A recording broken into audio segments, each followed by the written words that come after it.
Hello and welcome to Concert Pipeline. I'm Steve Jones. Today on the program we have Matt Pond of the Natural Lines. And I had a great chat with Matt. Really just kind of picking up. We didn't go far back because I've interviewed him before. I interviewed him back in 2015 and I know a lot of his story. I grew up on some of his music as well. Like it's been this piece of presence and calmness. I love his music. It's great.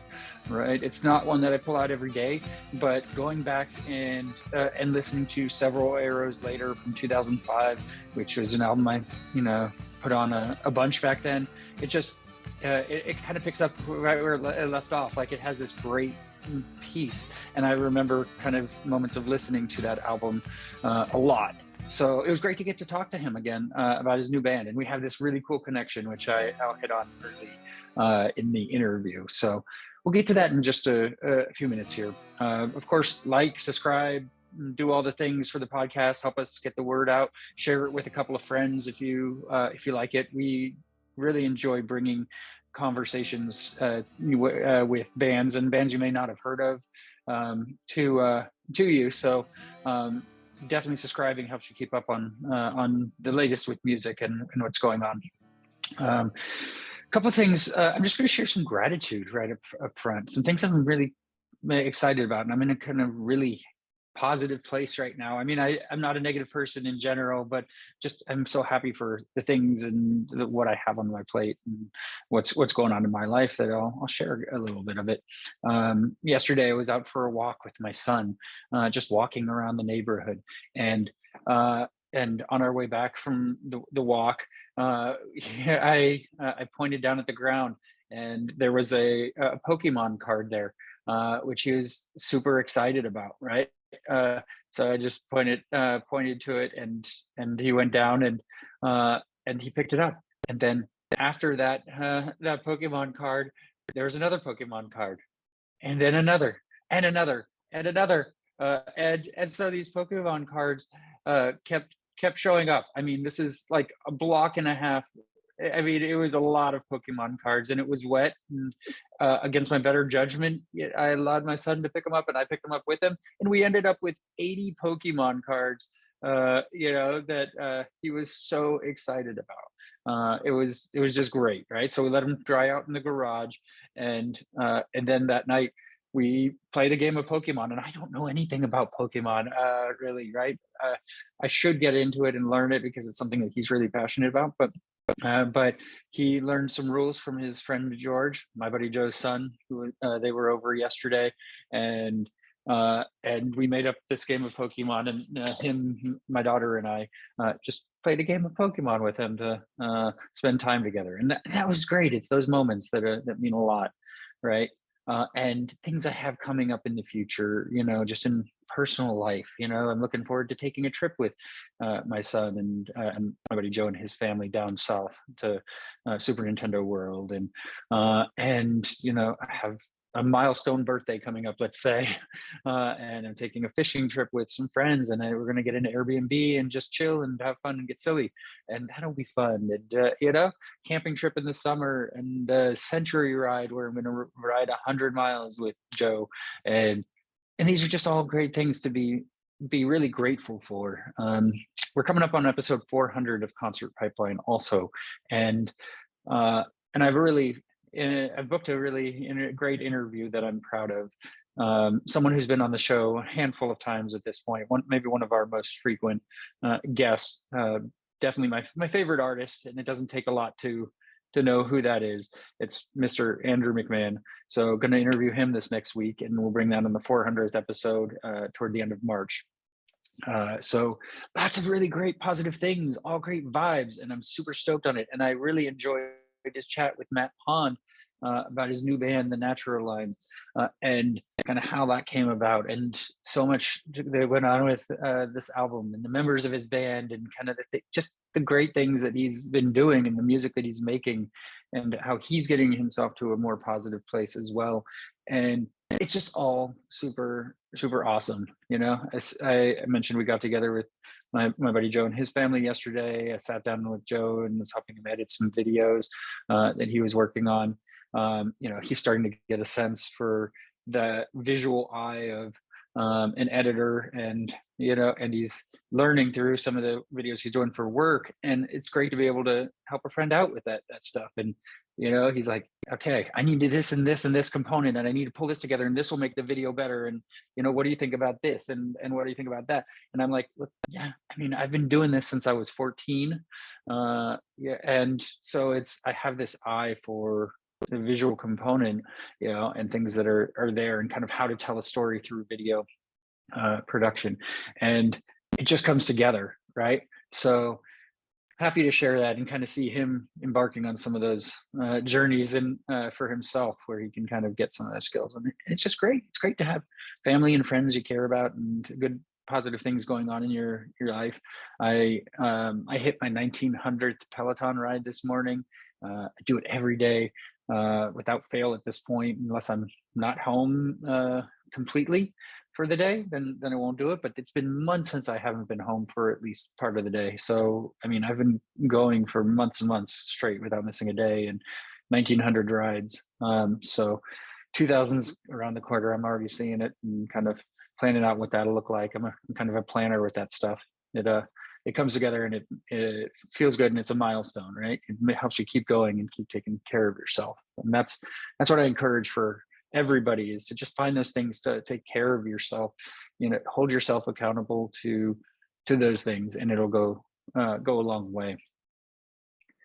I also got a smoker this past week, and so I smoked up some ribs, and they were amazing. And I wish my kids enjoyed these things or could partake in these things with me. They don't have a lot of interest in it at all, and their food tastes are crap.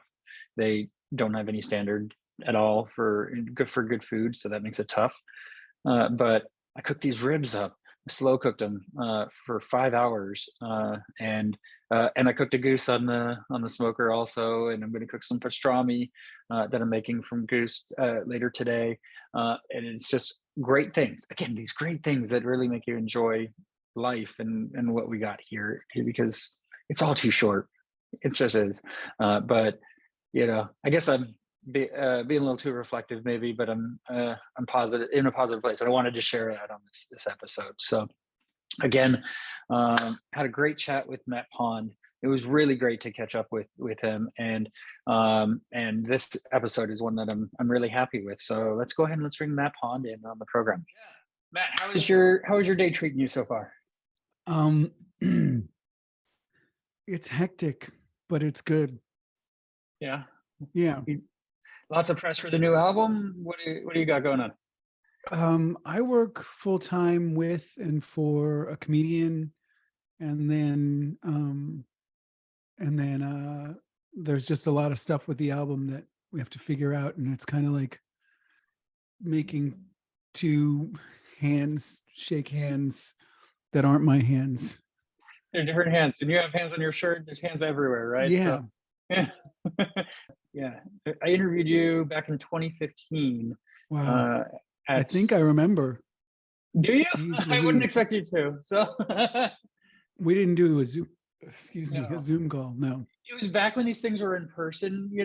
At these things called concerts, where people play music and all of that. It was at the Independent in San Francisco. So. Oh, that's cool. I love playing there. It's been a while. It has. What? 2015. Geez. I know, it's been a minute. And I'll just date myself a little bit more. I'll get to this way because I wanted to talk to you about about your current band layout a little bit as well, and one in which there was we kind of have a connection, and that is this guy, Mr. John Courage. Oh, geez. This is about 20 years ago. 20 years ago. He was on a public access TV show I did in Napa. And he's good friends. I don't know if he still is, but he was good friends with with a friend of mine in one of my college roommates, that sort of thing. So he on our program many eons ago, and I've interviewed him I don't know, before COVID. It all blends together now, so probably 4 years ago at this point too. So can I have that picture? Can you send that to me? Yes, I can. I want that picture. I will absolutely send it to you. Do you want me to message you on Instagram or Yeah, text or yeah, yeah. something? That would be So, great. okay. Can you maybe can you message? I don't even know how Instagram messaging works. I'll figure it out. So Or yeah. Um, or I can just email you. I'm sorry that I sent you through Caroline. I was like, I can't tell what our things are like legitimate or someone wanting free tickets to something or something. So I'm just like, here, is this cool? And then it's like, we already know each other. So what's the point? we've I'm done it sorry. before, and it's Yeah, okay. And I've worked with Caroline before in the past with different bands too. So and cool. just yeah. So I mean, it actually worked out because she gave me a couple of other bands that she's working with. Oh, sweet. And so lots of insights into good music and Yeah, so, it's best. See, that's when you get hands to shake in the right way and not in like this awkward yeah, way. yeah, that works. That works. Yeah. So tell me, John Courage, tell me about how you got hooked up with him and how he joined your band. Well, before we spoke in 2015, we played together on a tour where it was Rocky Vadalato um, and my band uh, sharing a stage or sharing a bill, and then John Courage and Dan Ford played in both bands. And during the second or third show, Dan Ford, the drummer who plays in John's band still, broke my leg, and we end up doing the whole tour. I with a broken leg, and them really pulling it together and being a great band. And I always knew if I wanted to do something else, I'd want to play with people that hopefully wouldn't break my leg, but they could like pull through any kind of situation, and just great players. And it just didn't come together kind of schedule wise until now. But I was like, if I'm starting a new band, I'd like you guys to be a part of it as much as you can. They're also incredibly busy, so it's it's like, I mean, everybody that plays music, if you're good, you're going to be playing. Yeah, So, we have that. so that's, so I'm lucky to be playing with two great players from the West Coast, but they're two great players in high demand from the West Coast. So, Yeah, well, so one story leads into another, but I need to know how he broke your leg. we were wrestling. I mean, I have to take the blame. We were Okay. wrestling because I was excited because we were finally playing well together. We had this really rushed rehearsal in Minneapolis, and and uh and then after a couple of shows, it was like it clicked, and we all understood each other. And so I jumped on top of him, and then he fell into me and just went right through both my bones and the bottom of my lower leg. But we're across the street from an orthopedic hospital, and that's Yeah. always good. Yeah. It sounds like this would have been a perfect time to get in line for Dave Grohl's throne that was being passed around. What's You're the not. Oh, I so don't know. Dave Grohl fell off stage during a show, and I mean, similar, like kind of broke his leg, but didn't stop the show. This was in like Sweden or something, and so he came back out and finished the show with a broken leg, but then he had this badass like almost Game of Thrones style throne built for him to be able to finish the tour, made out of guitars and what have you. And then that throne, when Axl was next up and had like problems, they just handed up to Axl Rose. There was a band that reached out to Dave Grohl because their lead singer screwed up his leg, and was like, "Hey, maybe we just reach out and see," And then Dave Grohl was like, "Yeah, you could use this throne." So it's made its way around. I didn't get that. They made a so I had a surgery, and then I skipped one show, but then we made it for Brooklyn. We were in separate vehicles, and they made me a throne. It was like an orthopedic chair for lonely people showering in the bathroom by themselves and not wanting to stand up or not being able to.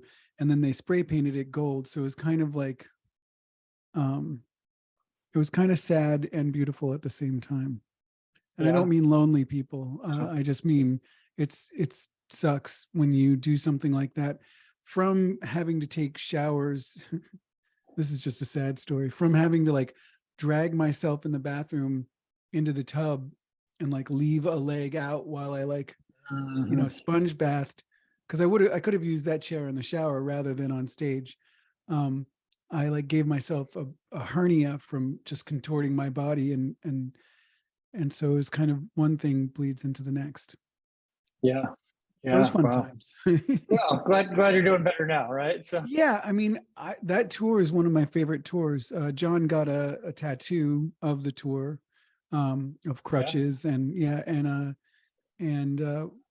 know, it was rough. It was really rough. I don't think I've ever been in as much pain, but it's kind of, it was really fun to play with great people, broken leg and all. yeah. So, yeah. But no, yeah. Oh, go ahead. Yeah. No special chair. No special chair. That's too bad. So we have a lot to talk about, but I also want to touch on a couple other people in your band. So you have Chris Hansen, who you've worked with for a long time as well, and Sarah and Sean are related to Chris. Sarah's, you know, she's just a player, not just a player. She's Chris's wife. Sean is Chris's brother. All the Hansons are kind of our home people, so they won't tour with us beyond, you know, nearby, and that would just be Chris. But yeah, Chris had a couple kids, he and Sarah, and they are, you know, their kids are great, but that means that touring is kind of off the table.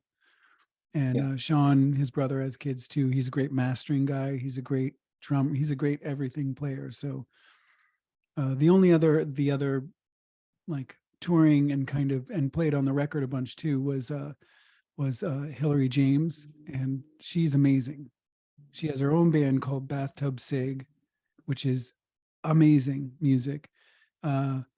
She has a band called, I always get it wrong. Like, this is weird when you know a band really well. I saw her play in this band, and I was like, this player is amazing. If I ever get a chance to, I'd love to play with her.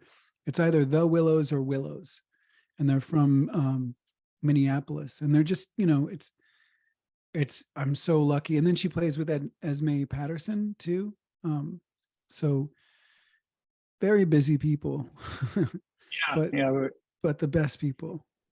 Yeah, you're surrounded by a lot of great musicians. Yeah, I don't have to do anything. It makes it easy, right? So yeah, it does. It makes it a heck of a lot easier. Yeah. So yeah.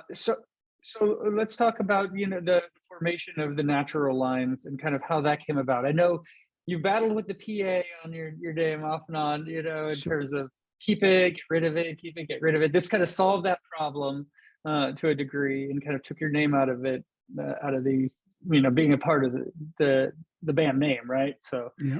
Tell me how it came about. We were going to call it the Dark Leaves, but another band is called the Dark Leaves. And the Natural Lines is the name of of an EP we did when we did an album with BMG, I think. And that was kind of my favorite part of that experience. I think that it's hard. It's always been hard for me to have a band. And when I do try to rely on people that I really like, you know, it's like, these guys are good, and then I name it after myself, it kind of, it stinks. The reason it worked was, it's the same thing. People have obligations in their lives. They have kids, they do all sorts of things. So if you name a band something and then one person quits and then you stop the band, that seems kind of, I didn't want to do that. I mean, now, you know, I'm excited about the name, but nobody knows who we are. And so we're kind of starting from zero. And that's another set of exciting problems. Yeah. But it's cool. I mean, you know, it's good to clear the slate and kind of decide how I want to um, approach things rather than, you know, at a certain point it feels like you're just doing greatest hits, which we'll still Yeah. do. But Yeah. you know, With a lot of the same people involved, and I mean, but a different band name. Like, I mean, did it feel like you had to kind of change the music style, or are you always Matt Pond? This is just the way you write music, and your the way you kind of connect to your music hasn't changed. um, it changed. Working with Nikki and kind of the pandemic and um, and everything that I've gone through kind of made me um, realize that I want to be more honest with my songwriting. So leaning less on poetry and more on like the reality of what's happening in my head. I'm you know, I'm not as much of a storyteller as a first person kind of writer. And I, you know, not to say that I don't want to write stories and songs, but I just wanted to be more honest with the songwriting style. And then I wanted to push myself further with kind of the the way I sing and how I phrase things and the approach. Um and then kind of leaning more a little bit on what I hear as kind of Americana in my head, which isn't everyone's Americana, but it makes sense to me. Just from kind of settling in a town and the way that Americana kind of connects you to a moment or a place or people. And so it kind of like it's, you know, sometimes I felt like we were a little all over the place musically, which I liked, you know, because I was all over the place. So if I'm in Florida for a year or so, I start writing as if I'm in Florida for a year or so. Yeah, Um, you become part of your environment. You kind of adapt to that, right? yeah, but now I'm either no, I'm happy here. Sometimes uh, I would say that I'm stuck, but I'm not stuck. I love it here. Yeah. You've lived in a bunch of different locations in the U.S. and I mean, I'm curious about your time in Oakland. How long were you in Oakland? Like, what was that? What was that experience like? um, I it was due to a relationship, and then I have a lot of friends there. So I had a friend working at Tiny Telephone, um, and I have a great friend that lives in San Francisco, and so I thought, you know, I could do this, and I'm not, and that was the time in my life where I wanted to never experience a winter again, which I'm still not excited about, and I'm so excited that this winter is on its way out. Anyway, uh, it wasn't the best choice to move to Oakland. Had I talked to you?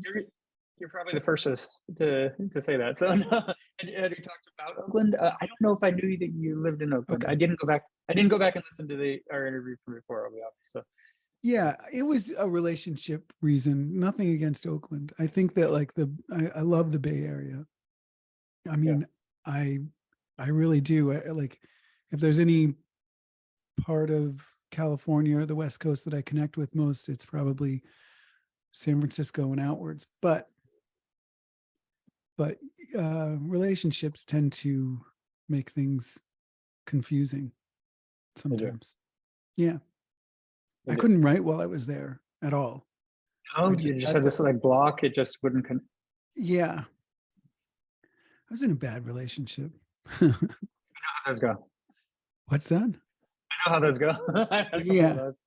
I felt like I was, that was a real, that was, you know, I'll make jokes about being trapped or something like that. And that was, you know, I had to make an escape, but I did it. Yeah. Yeah, it's hard to get out sometimes. Yeah. That's All the criteria for what was supposed to happen erased the second that I moved my stuff out there. So it was kind of like a, oh, you know, we did not, I don't know. I'm going off on a tangent and I don't want to throw anyone under the bus. So, or a bus. So I'll stop this tangent. we can move forward. That's fine. It's in Yeah. the past, and we can look to the future, right? Yeah. Yeah. Yeah. Yeah. Yeah, no, that works. So the new album, it comes out on March 24th. Tell me about the process of creating it and kind of how you approached it that might be different than the EP that led up to it. Well, the funny thing is we did the EP after the album. Um, Oh, okay. so it was easy to kind of figure out the language of the album going backwards like that. It took a long time for the album to come out because there was this kind of, because of the pandemic, everything was like held back. And I sent it to my favorite musician, one of my favorite musicians of all time, Simon Raymond from Cocteau Twins. And he said he loved it and it would have to wait a year and a half at least to come out. And I said, okay, and then that's why it was like, well, can we can we release an EP first? And so we did that. And it was, our favorite songs that didn't make the cut. And then I wrote into a couple of them. And then it's a lot easier when you know what you're shooting for, or what kind of, when you created the language that you're speaking. And so Chris and I worked on that record for a while, and that was the time when no one could talk to anyone, and we thought the world was ending. And it was, I just got to be able to focus. I focused like I've never focused in my life, and I really felt like I was connected. I feel like all those words and all the notes mean something, and it's hard because most albums have things where you're kind of like, oh, I wish I could have just had another week with that lyric or something like that. And beyond that, it's like I feel like it's telling a story, even though I didn't totally intend that, I think, from the beginning.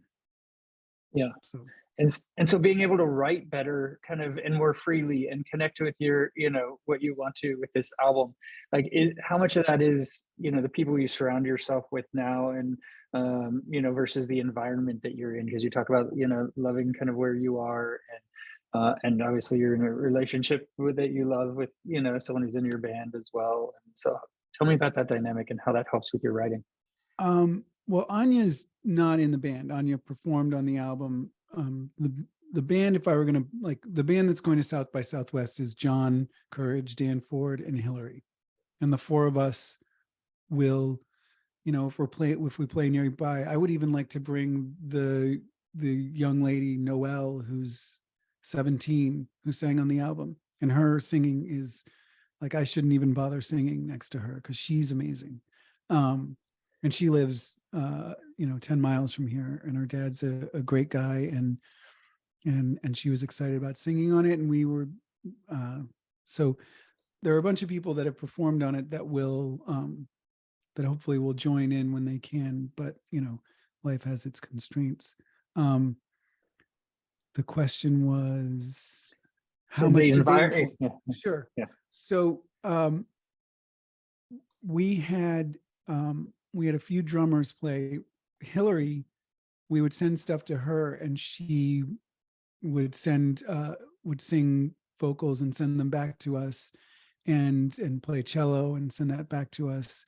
And that's, I think, for a while, that's how everyone was doing everything during that time. So it wasn't, you didn't get to have that kind of in the room interaction that you wish you could have, but there's something amazing about someone who gets it and knows exactly what you're looking for when you send them, a tiny file across the internet. So that's cool too. And then it's exciting to, it's kind of cool because if you don't like something, you can pause and measure your reaction. Whereas if I don't like something and we're rehearsing, I'm not very like, I kind of am like, I don't like that. And then that's, my diplomacy is not the best. And I'm not, I don't ever want to be mean, but I'm just kind of, it's hard for me to hide what I like and don't like. What I love, I can't even control myself. It's like, but at the same time. So I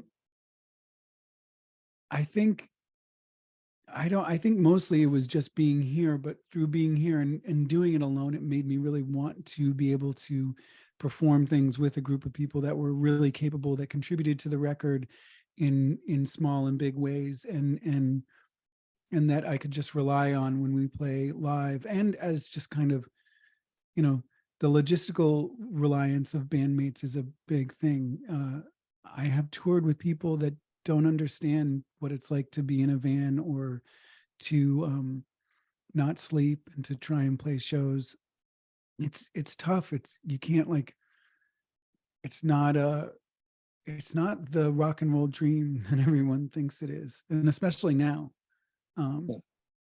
because less people are going to shows, um and it's just a struggle. If you want to do it, you have to just really want to do it for the sake of doing it. Yeah.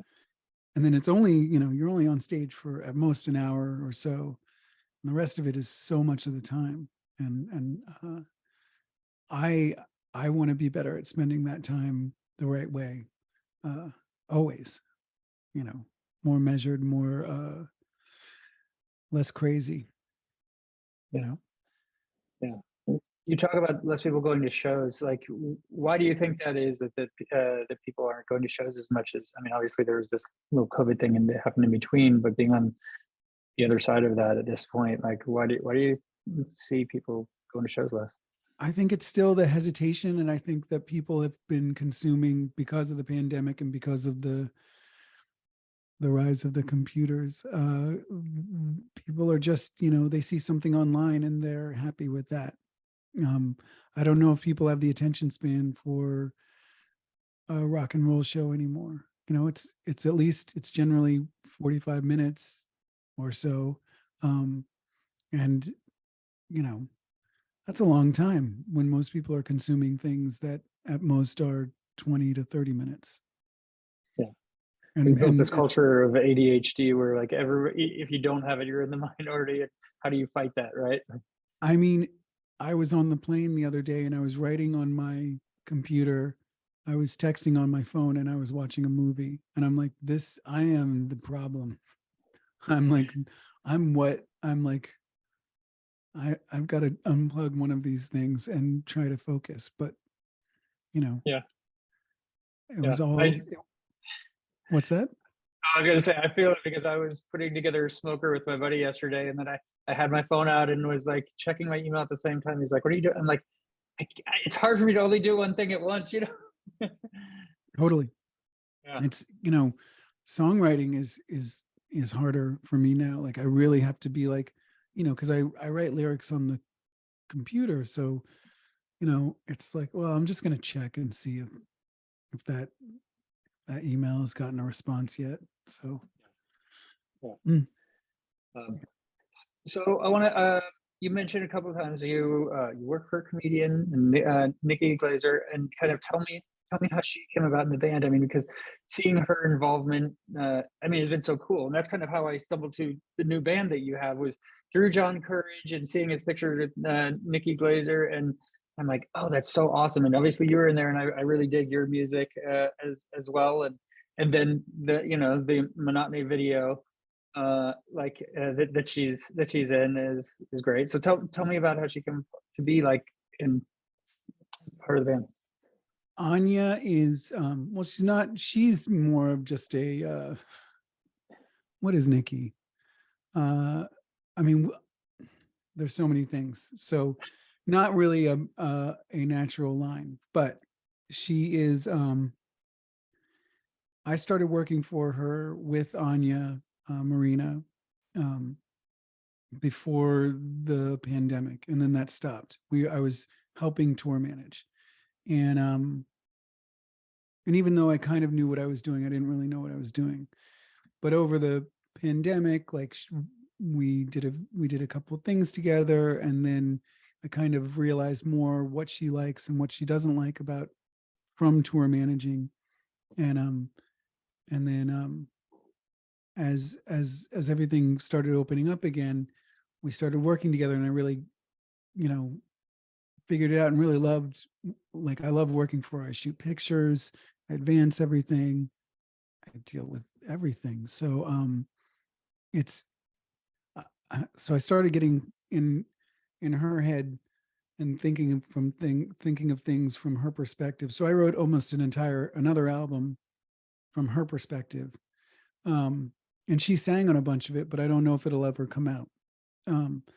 So that's a whole interesting thing that happened. And just while we were writing, so we're writing this stuff, and she's a fan of my music. She likes my music. And I just love the way that her humor is just about being honest, and even if it's not, even if it puts people off and all sorts of things, like, so she, like, kind of watching her and being around her, like, I learned how to be more honest with myself.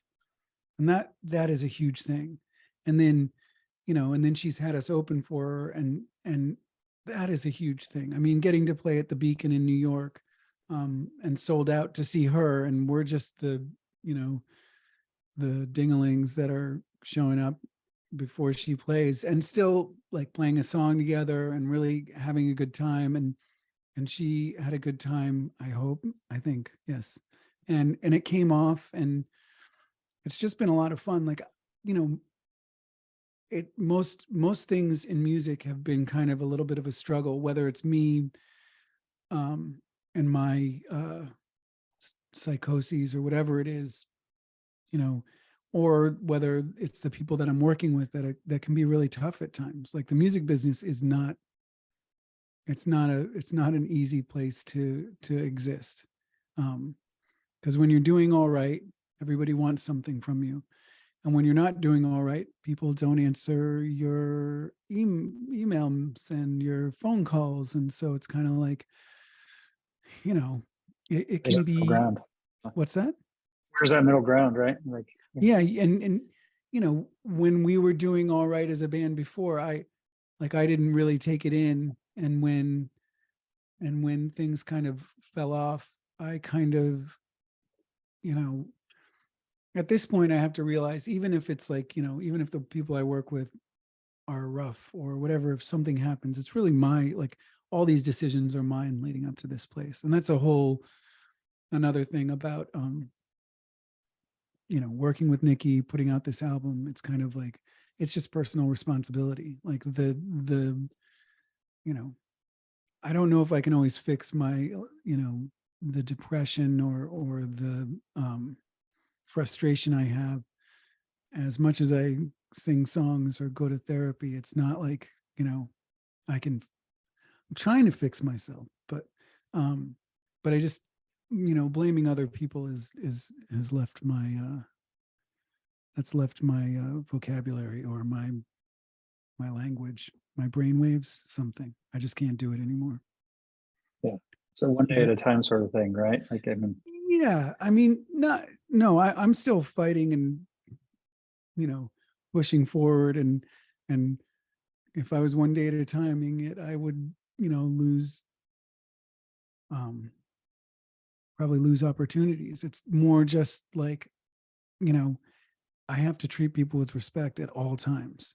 And until they cut me off with their car. And even then, you can't ram into someone with your car. That is not something you can do. you're not supposed to do that, but you could throw bricks at them. You can't throw bricks at people. You, like, all the things that I've learned that you can't do. I mean, I really have picked up a brick, and so I sang a song about that. More tragedies. Not, yeah, and not, I don't want to hurt anyone. I don't, like, there's nothing anyone, almost, in the day to day, there's nothing that anyone can do to me that would require some of the responses that go off in my brain. But therapy and breathing. Those are important. I mean, they're things that people just don't dive into enough, right? And aren't open enough to doing it. And the fact that you're doing it is, you're looking out for yourself. You're trying to get better and improve yourself, and yeah.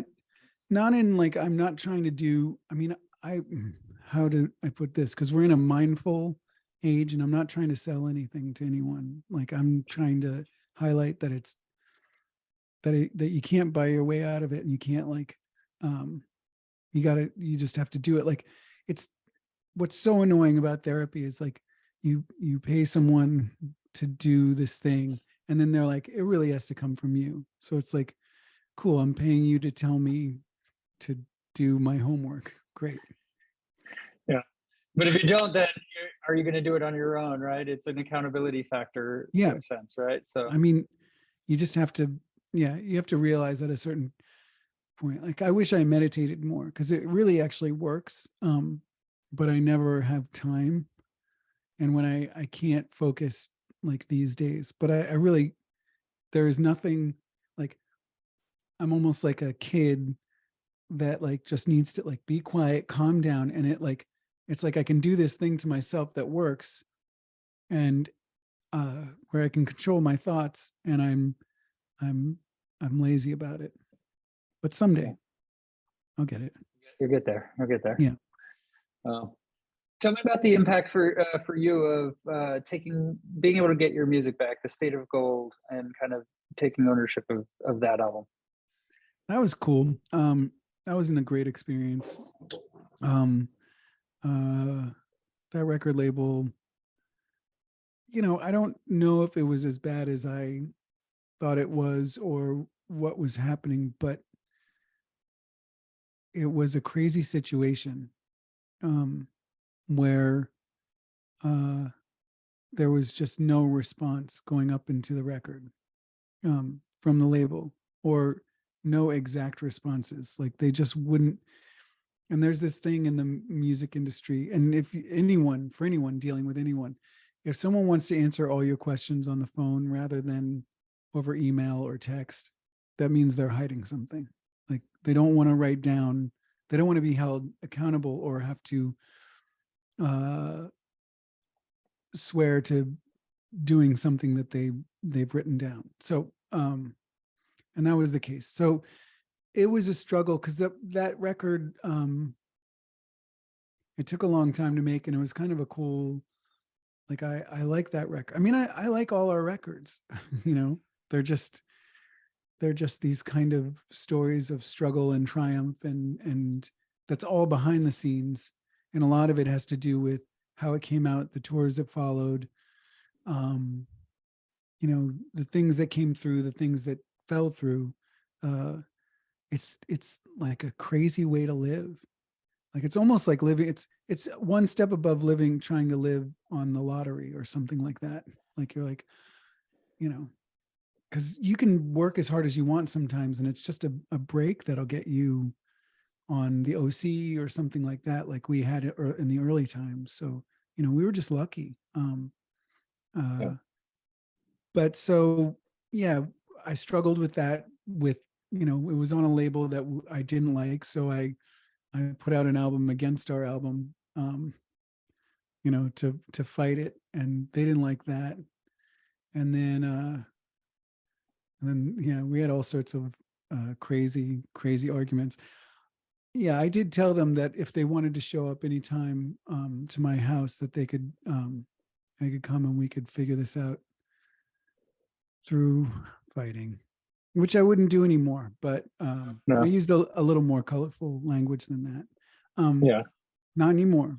But still, at the same time, it's like, you work on these albums, you work so hard on them, or I do. I don't, maybe some people it's easy. It just feels like, like and so if it doesn't go, if someone's like working against you, it used to get really like, intense for me, hence therapy.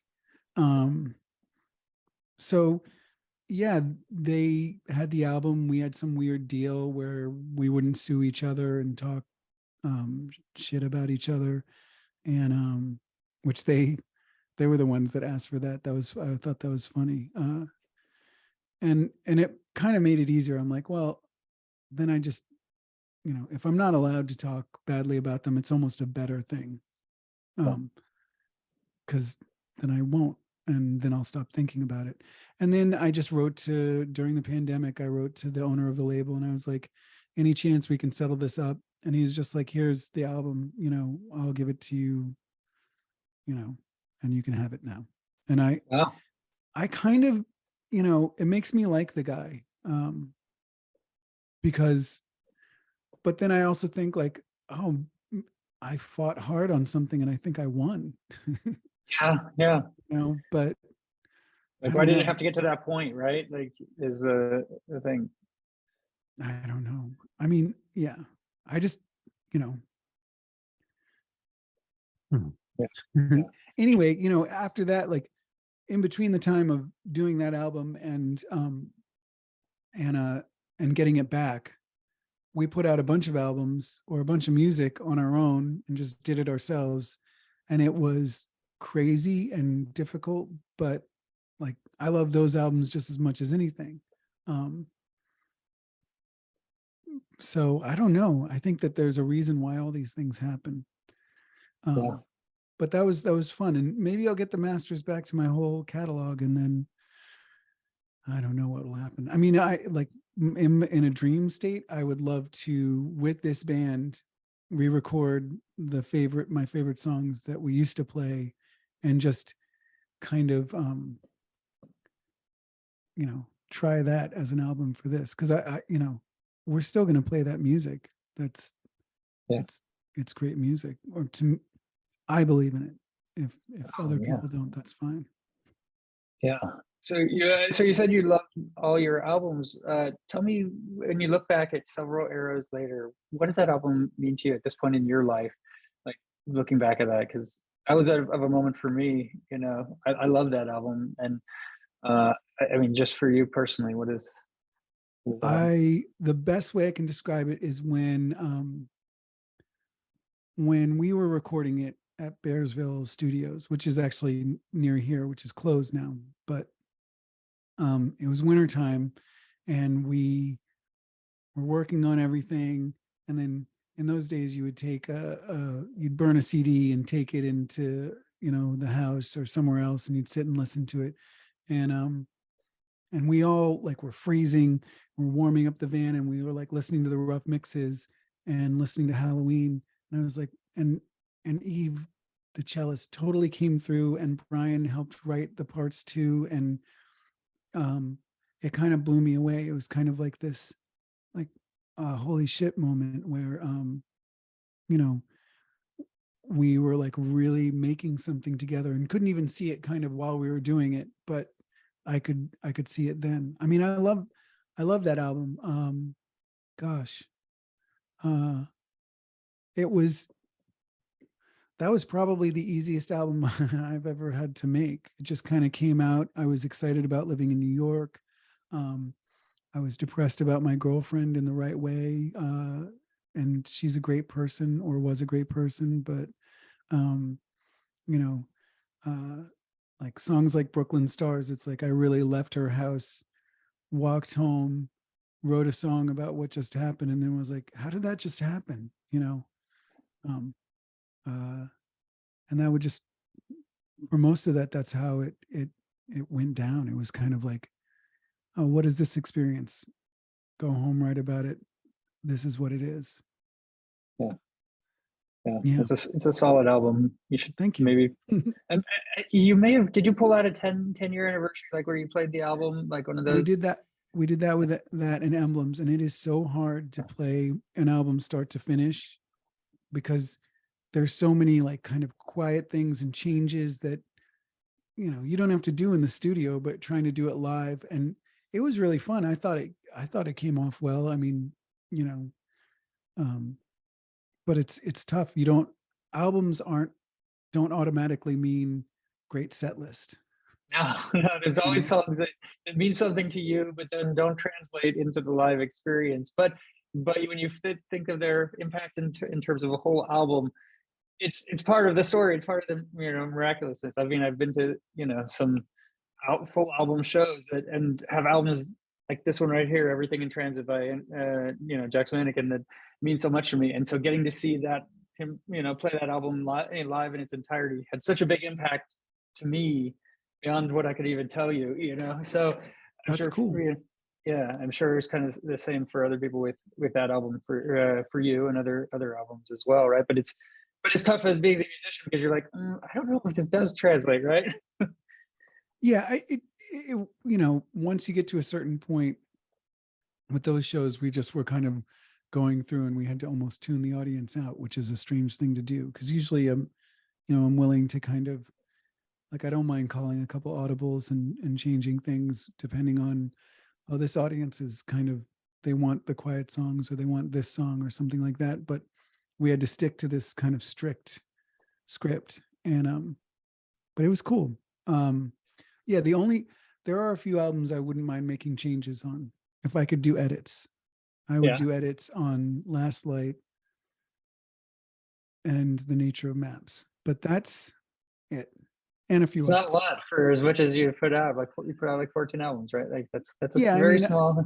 if I'm trying to be nice to myself. I mean, honestly, if you really get into this stuff and you're self-critical, there's probably a lot more editing and controlling that I do. But I'm happy with it. It's like it feels like, the only thing that's different that I wish that honestly I could have done is kind of slowed down and enjoyed myself.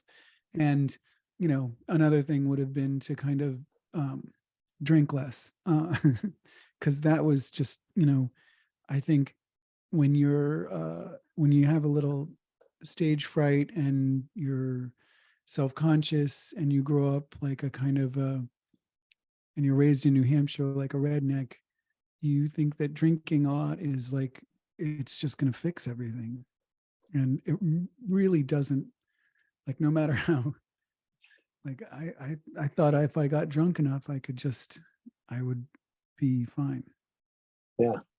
That Well, doesn't work. it doesn't fix a lot, I mean, there's a No. difference between drinking to be happy and drinking to ease the pain, right? Like, and Yeah. I was doing it all. I mean, I think I was,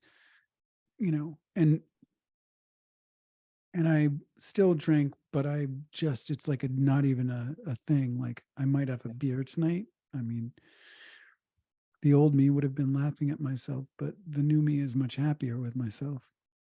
yeah, it's a good thing, Yeah, again, totally. fixing things where you can, right? Yeah.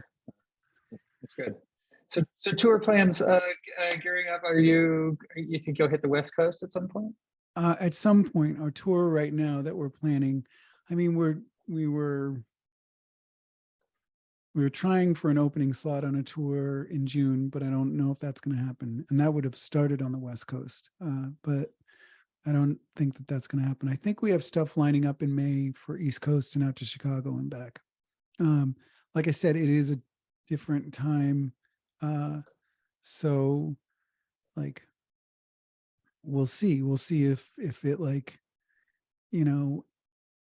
if, I'm I'm so focused on trying to be a good musician on stage for the most part. Like, I think in the olden days I slipped a bunch, but I still was, I wanted to be good. I think from watching Nikki, from participating in this, I have like a different level of appreciation for putting on a show. I mean, she does an hour and a half on stage by herself every night.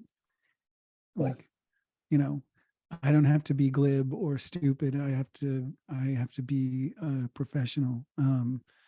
And with, understanding that I'm not perfect, but it's pretty cool to be around people that work really hard at what they do and that they're great at it. Including like the musicians in the band that I'm playing with. And so yeah, I'm pretty lucky. Yeah. This is my break. It's like, finally at the end of the whole thing, I've played with amazing people that are, great people, great musicians, all that, but not everything aligned at the same time, whether I was a great person or whether things went the right way. But right now I'm feeling like, I'm really lucky to know the people that I know and to be able to share this with them and for them to share their talent with me. And and to talk about dumb shit in between Yeah, all of it. Yeah. that's great. That's great. Yeah. Man, I appreciate you taking the time, and it's great to hear your music. It's, the new album is really awesome, and I'm sure you're really excited for it to roll out. I am. I'm nervous as hell, but I'm not going to get drunk to hide from it. I'm just going to live through all these anxieties and things that come along with this stuff. Yeah, which is cool. yeah, Yeah. that's good. It's a different side. We're growing up, aren't we? It took a fucking long time. It takes time. It takes time. I'm hitting 40 in a couple months, and I'm like, oh my gosh, okay, where is it gone? And kids. I have two kids. They're growing up, and Cool. Congratulations. Yeah. Thank you. I guess. Yeah. No, it's great. It's a lot, but it's good. You wouldn't change it, right? So Yeah. Cool. Well, you could say no, but are you able to play an acoustic song for the podcast? Oh. And no, it's fine. It would sound. I think it wouldn't sound right. That microphone is pretty slick, I'll tell you. I used to say while I was tuning a guitar, I would tell dumb jokes, and I would say, this is a song. And then one time the AV Club at the Onion reviewed a show of ours in Milwaukee at a festival. They're like, great show. It was one of the best shows of the whole weekend. But if the stupid singer can't stop saying this is a song, then, I was like, oh, come on. That's No rough. problem. Go on.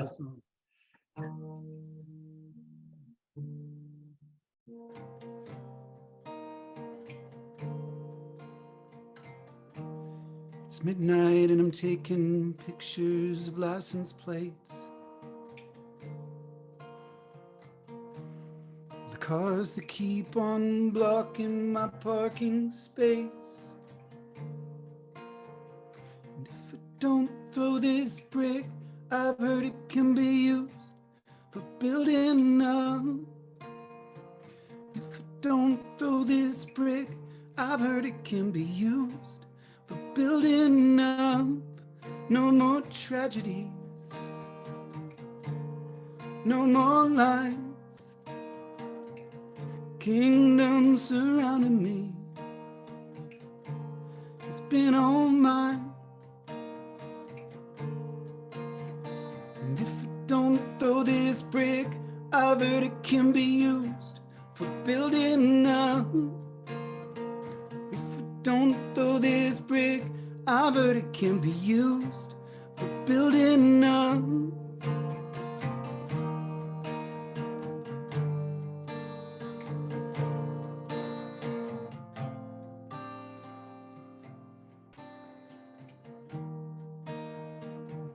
That's all I got. No more afternoons. That's fair. My voice is a little shot. It's all good. It was beautiful. It was beautiful. Objective party, but it was beautiful. Oh, I appreciate that. Okay. And in lieu of being able to see you in person, out here on the West Coast. We'll be there. The West Coast is kind of my favorite place to play because it's like you go across the whole country and you show up on this side of the country where like people are excited to see you again. Like I've always been shocked, and like I almost feel like we do better out west because they think of us as foreigners or something like that. And I feel like I'm just so glad to be there. Maybe that's part of it, is like I'm just excited every time we get to play anywhere on the West Coast. Good memories from venues that gosh, all of them. Here. I mean, one of the like Spaceland was the first place we played in California, and it was like barely anyone there the first time, and it was still amazing. And Bottom of the Hill, the Independent, the Great American Music Hall, everywhere in San Francisco is just kind of a dream. And then, I mean, I love playing in LA, but it's been a while. It's been a long time. Yeah. The dog is whining outside the door. It's time to go. Let me out. Yeah.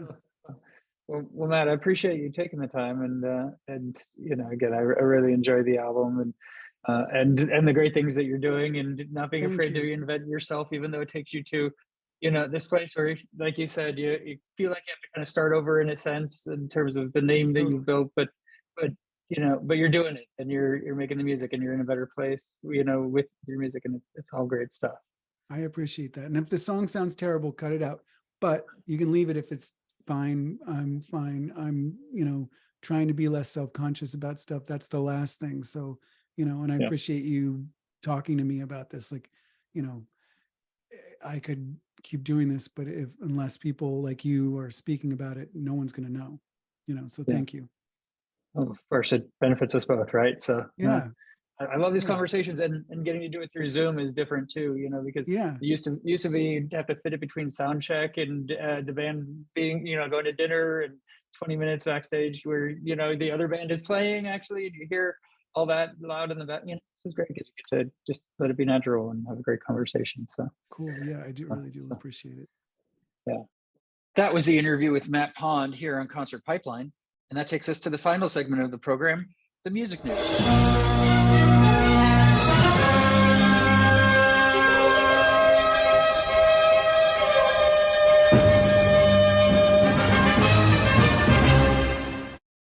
All right, so I have a couple of stories to wind out the program here on the music news portion of Concert Pipeline. Let me see, I saved a couple that were pretty interesting. First off, the Beatles and the Rolling Stones have reportedly collaborating on a new album, something you never thought you'd hear, because you're always like, is it Beatles or Stones? Which is your favorite, right? And that's a tough one, because the Beatles was combined, like that is a couple strong years worth of music that stopped 50 years ago at this point or so, right? Like a long ass time ago. And the Rolling Stones have continued making music over those same 50 years. And so looking at those careers side by side, it's not one and the same. It's not apples and oranges. It's not something you could really compare.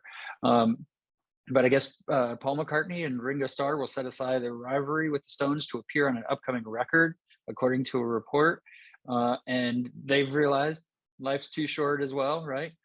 So they're going to be working on that. Their recording sessions took place in Los Angeles in recent weeks, Variety reported, and McCartney is said to have recorded bass parts for the forthcoming Rolling Stones project, while Ringo is due to record in the studio soon. The album is getting close to the mixing phase, but it's not clear when it will be released. It'll probably be a while. These things take time. So in 1967, McCartney and bandmate John Lennon sang backing vocals on the Stones' signal, "We Love You." That same year, the Stones' Brian Jones played saxophone on a Beatles track that ultimately became the B-side, "You Know My Name, Look Up the Number." Supposed rivalry between the two biggest bands of the 60s was, by most accounts, largely fictional, cooked up as a way of pitting the groups against each other, riling up their fan bases, and pushing album sales. So in 2021, though, McCartney did, however, jokingly say of the Stones, they're a blues cover band. That's sort of what the Stones are. I think our net was cast a bit wider than theirs. And a few weeks later, Mick Jagger shot back at the group's Los Angeles concert that McCartney was in the audience and would join us in a blues cover. The Stones haven't issued a new album of original material since 2005's A Bigger Bang. It's been a little while then. I didn't realize it was that long since they've put out an album of new material.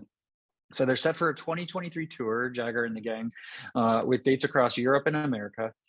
Any new release will likely include songs recorded with the group's founding drummer, Charlie Watts, who passed away in 2021 at the age of 80. And so we'll see what happens there. We'll see what happens with that album. And, I'll definitely give it a listen. That'll be really cool to check out. Okay, so a personal story. This is great. Bauhaus's Peter Murphy is set to lead Bowie tribute tour alongside guitarist Adrian Belew. And so this is the Celebrating David Bowie tour, which I've said on this podcast is my favorite concert of all time that I went to in 2016. It was magical in a way that I've never been to a show that hit that level of amazingness. It was great. There were 70 artists performing all of catalog songs from all of David Bowie's catalogs. People who were in his band. It was Gary Oldman, who I got a chance to interview. That was pretty cool. Spent 10 minutes with Gary Oldman, and so many other artists that I got to interview, and I just got to be a part of the scene. I had an all access pass. I was on stage recording video. I was up on the recording video, in the crowd recording video. We made this really cool three camera video of Under Pressure, the last song that they did of the set. That was a lot of fun. You can check that out on YouTube. And so the next leg of this tour is coming out, and so Peter Murphy is going to be leading it. It's the tour is spearheaded by Scroat, who I've also interviewed a couple of times. It's been an ongoing project since 2017, but when I saw it, it was 2016. You know, like a one-off starting show. It was like a second show ever they did of it. And last year's tour was led by Todd Rundgren. And so the tour is going to has a lot of dates, but the ones that we're interested in, May 5th at the Regency Ballroom in San Francisco.